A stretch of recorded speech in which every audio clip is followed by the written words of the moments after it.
विधानसभा चुनाव 2022 मात्र 2 दिन रह गए हैं। दूसरे चरण की वोटिंग को होने जा रही है। आज प्रचार बंद कर दिया जाएगा शाम 5 बजे। अभी हम आप लोगों को लाए हैं देवबंद विधानसभा में।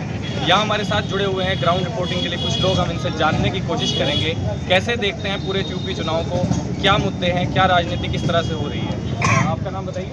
मेरा नाम बिलाल साहब, आप कैसे देखते हैं यूपी चुनाव को? यूपी चुनाव एक बहुत अहम चुनाव है। इस चुनाव में हमें तय करना है कि हमें अपने बच्चों के हाथों में हथियार देने हैं या हमें अपने बच्चों को एजुकेटेड करना है। बाबा जी के जो पिछले 5 साल गुजरे हैं, जिस तरह का वो दौर रहा है, उस दौर से बाहर आने के लिए हमारे पास ये बहुत बेहतरीन मौका है।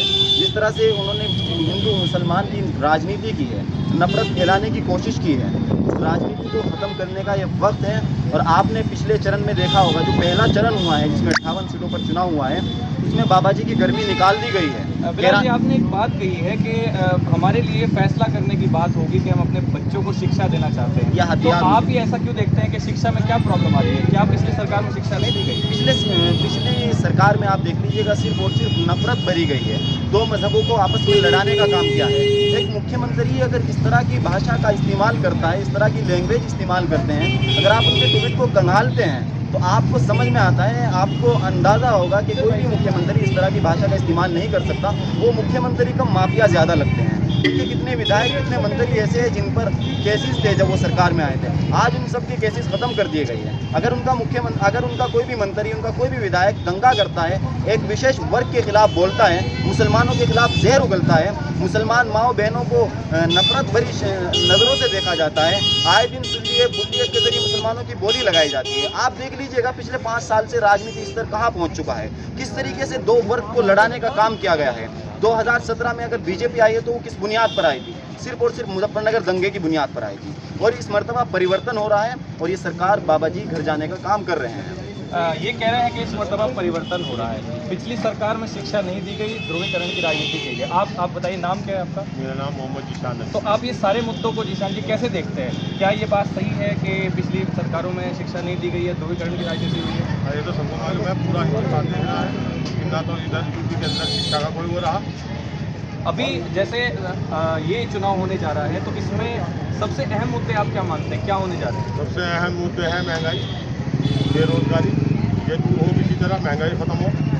और तो पिछली सरकारों में ये नहीं हुई है? नहीं, और दुनिया भर का ज़्यादा हो गया। मुझे ये बताइए, आपने सरसों किस भाव खरीदी थी कि आप 250 रुपये किलो तेल दे रहे हैं लीटर? कहाँ का इंसाफ है? अभी किसको सपोर्ट कर रहे हैं? सपोर्ट क्या सारी, ये तो एक तरफा आप कहीं भी घूम लो, देश। तो आप कह रहे हैं समाजवादी की सरकार आप सपोर्ट कर रहे हैं, तो क्या लगता है समाजवादी से क्या अपेक्षा है? समाजवादी से अपेक्षा ये है, विकास भी होगा जो उन्होंने पहले किया। जंगी जेट उन्होंने ऑन रोड उतार दिया, अब तक नींद पे हुआ। ये सिर्फ फीते काट रहे हैं उन्हीं के काम पे। और अब के जो है, अब के और डबल काम होगा, उससे ज़्यादा काम होगा। और इंशाल्लाह आने वाले टाइम पे आप ध्यान रखना, सिर्फ और सिर्फ अखिलेश भैया उत्तर प्रदेश के मुख्यमंत्री नहीं, आने वाले टाइम पे प्रधानमंत्री भी बनेंगे। तालिया। आपसे जानना चाहेंगे, आप बताइए। सैयद हारिस साहब, आप कैसे देखते हैं पूरे यूपी विधानसभा चुनाव को? क्या अहम मुद्दे हैं, किन मुद्दों पर राजनीति हो रही है? देखिए, सुरक्षा सबसे बड़ी चीज़ है। जिस प्रकार से पिछले 5 सालों में CNRC नाम पर हमारी कौम की बहनों को और बच्चियों को जो है लाइन में लगाया गया, एक दहशत का माहौल उनके अंदर डाला गया। अब जो सरकार बदलने जा रही है, पूरे प्रदेश में बदलाव की लहर है, सरकार पूरी बदलने जा रही है। और ये सरकार जो है सिर्फ नाम बदलने वाली सरकार है। जो हमारे मौजूदा विधायक हैं कुंवर ब्रजेश सिंह जी, इनका सबसे पहले स्टेटमेंट यह आया था कि मैं देवबंद का नाम बदलकर देवबंद कर दूँगा। मैं बार बार इस मुद्दे को उठाता रहा हूँ। देखिए, देवबंद में बेरोजगारी बहुत बड़ी संख्या में है। मुख्यमंत्री जी कराने के प्लान को देखते हैं, कराने में प्लान हुआ है। मुख्यमंत्री जी देवबंद के प्लान को नहीं देखते।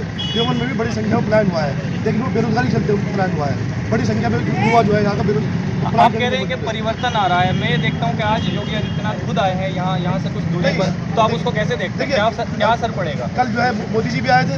मतलब देखिए, हमारे जो हिंदू कम्युनिटी के भाई हैं, हमारे जो है वो लोग बदलाव चाहते हैं। वो लोग इस सरकार से त्रस्त है। जब मोदी आए थे, आपके प्रधानमंत्री आए थे, वहाँ भी कुर्सियाँ खाली पड़ी हुई थी, अगर आपने देखा होगा।